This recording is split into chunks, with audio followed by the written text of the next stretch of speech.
Hi, everybody. This is Maxine Taylor. This morning, when I turned on Good Morning America, I saw the most wonderful interview with Robin Roberts, our First Lady, Michelle Obama, and Prince Harry. They were talking about the Invictus Games that are taking place right now in Orlando, Florida. I was moved to tears at the love emanating from Mrs. Obama and Prince Harry, and of course, Robin Roberts. It absolutely touched my heart. These games are amazing. So, of course, I wanted to see what Prince Harry's chart looked like. By the way, I would share Mrs. Obama's chart with you, but we do not have a birth time for her, unfortunately. But I do have Prince Harry's chart. So let's take a look at Prince Harry, shall we?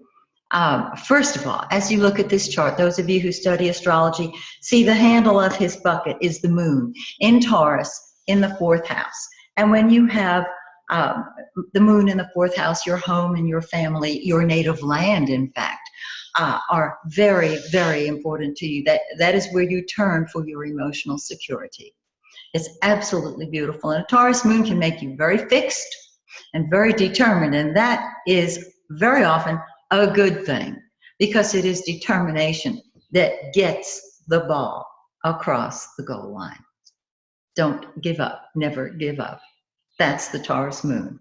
Now, the North Node is in his 4th house, and so this is the lifetime in which he is going to establish home and family, whether for his native land, Great Britain, or himself, or as he would like, for both. So home and family, very, very important to him. Needless to say, the moon, his mother, Princess Diana, he is continuing her magnificent legacy with these Invictus Games and all of his humanitarian efforts, because he really does identify with the people. Now, the handle of the bucket, the handle of the pot, if you want to call it like a pan, a pot, is vitally important. That's how you maneuver a hot pot on an open fire, on a flame. And so mother, family, home, the very foundation of his life. Now, he has his vertex in the 7th house of partnership. And so what we're looking at here is that his one-on-one relationships are what determine or what describe his karmic role in life. His one-on-one relationships with everybody, whether politicians, whether girlfriends, it doesn't matter. This is his intermediary standard. He does well as an intermediary. Look at that packed 8th house. He has the sun and Mercury and Venus in the 8th house. Now, when you have planets in any house, you take on the qualities of the sign that rules that house in the natural zodiac. So with the moon in the 4th house, he's a disguised Cancer, sensitive, loving home, family, and real estate. With 8th house planets, he is a disguised Scorpio. Now, he is a Virgo. His sun is in details, Virgo. And very often when we have the sun and moon conjunct, it's very hard to see beyond what's right in front of your face.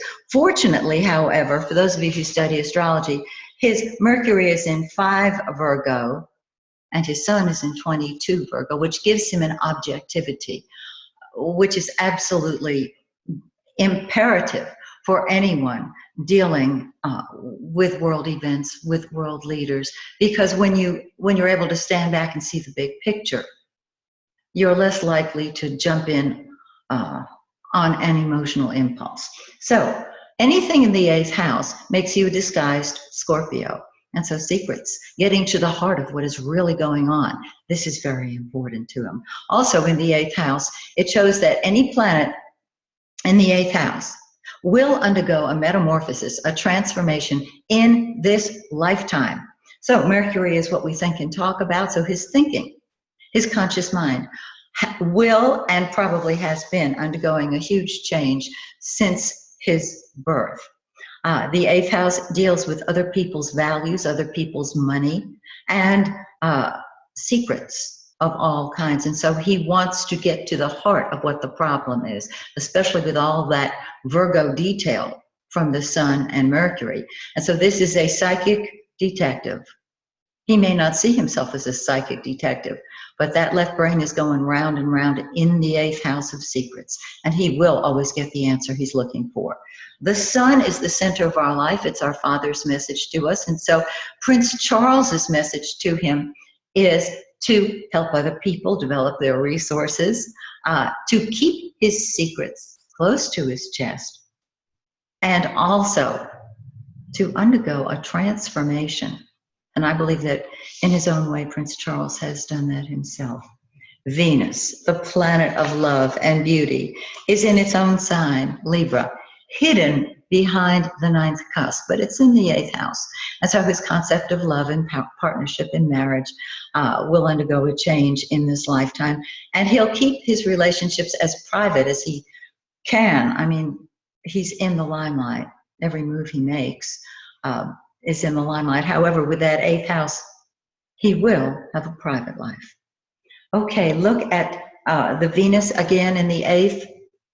This means his concept of love is very passionate. The eighth house is a very deep, intense, powerful, passionate house. Look at the ninth house. His karmic group has Pluto and Saturn in Scorpio. His midheaven is Scorpio. The ninth house planets make him a disguised Sagittarian. The ninth house deals with faraway places, people from other lands. He has a Capricorn ascendant, which makes him very, very practical, hardworking, logical, serious, traditional. And Saturn rules Capricorn. And so when the ruler of the first house is in the ninth, you go to foreign lands. Of course, there's an envoy, perhaps, in his case. But also, you deal with people from all worlds, from all nationalities, religions, etc. I think this is magnificent. Pluto, first of all, in the ninth house, says that his belief system is undergoing a transformation in this lifetime. Pluto is the planet of control or transformation. And so control is part of his belief system. So is Saturn tradition. They are not really conjunct. Pluto is 0 Scorpio. Saturn is 12 Scorpio. And Saturn is reality. Saturn is tangibility. In Scorpio, Saturn is going to take the secrets of life, wherever he finds them, and make them tangible. He's going to dig to get to the bottom line. And so he believes very, very strongly in dealing with people from other lands, as he has exhibited. This is truly a humanitarian. I'll get to that in 1 second. He has the South Node in the 10th house. The 10th house is our public image, our career. And what it shows is that in past lives, he has been in command, possibly king. He has been the leader. And so it comes very naturally to him. However, wherever the South Node is that area of our life where we want to spend a little less time, even though we're instinctively drawn to it, because if we spend too much time where the South Node is, it drains us. What we do is we use both the North Node and the South Node. The North Node is the dragon's head. The South Node is the dragon's tail. This is head and tail of the same dragon. These are the nodes of the moon. And so you can't cut the dragon in half. What you're going to do is balance both of them. And the area of your greatest success is where the North Node is. And this is why home and family is what he is drawn to now so strongly. Look at this gorgeous 11th house. Now, some of you might not say Uranus and Mars and the 11th is gorgeous. I do. Uranus, well, first of all, the 11th house is traditionally ruled by Aquarius, which is ruled by Uranus and Saturn. But with Uranus in the 11th house, this is a rebel. This is a guy who is a true humanitarian. He has got Uranus and Sag. And so he's ready to bust loose truths that we have lived with before. His friends are very unique, very different. As a humanitarian, Uranus in the 11th house, of course, makes you a humanitarian.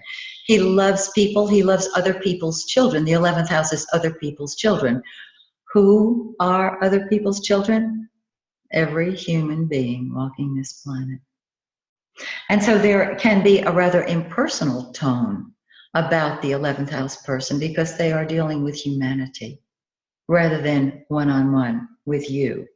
However, with Mars in Sag, he is willing to fight for his beliefs, and in the 11th house, wherever Mars is, that's what we fight with or for. He will fight for the people, and he will fight with the people.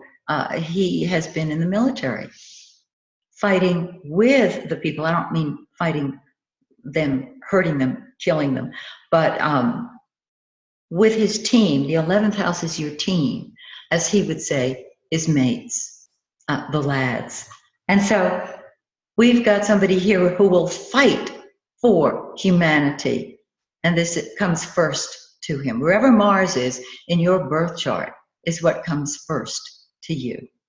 And lastly, we have Neptune and Jupiter in the 12th house. The 12th house is ruled by Pisces, and it's a very behind-the-scenes position. The 12th house is a behind-the-scenes position. Pisces is a dreamer. Pisces is an idealist. Planets in the 12th house can make you melancholy.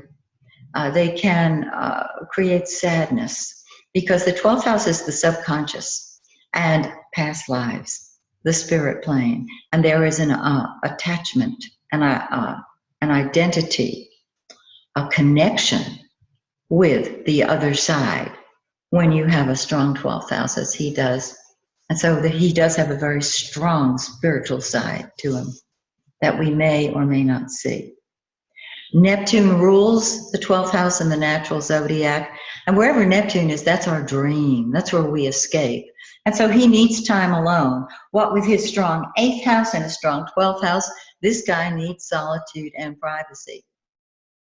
And with Jupiter, the great benefic, in Capricorn, in his 12th house, he is blessed in all his private behind-the-scenes dealings. There is spiritual guidance for him, and there is literally a spiritual blessing bestowed on him all the time. Now, Jupiter is in 3 degrees of Capricorn. His ascendant is 11 degrees of Capricorn. And so his guidance from the other side, I'm sure some of you are thinking of his mother, Princess Diana, and saying, yes, she's the one whispering in his ear, because Jupiter is a friend on the inner planes that triggers him, the Capricorn ascendant. So this is just a very, very brief interpretation of this beautiful man's chart. And I can't but mention the fact that after these Invictus Games began, people started calling him Prince Charming. To me, he really is. This is a beautiful human being. So, until next time, when we meet again, may the stars shine brightly on you and yours.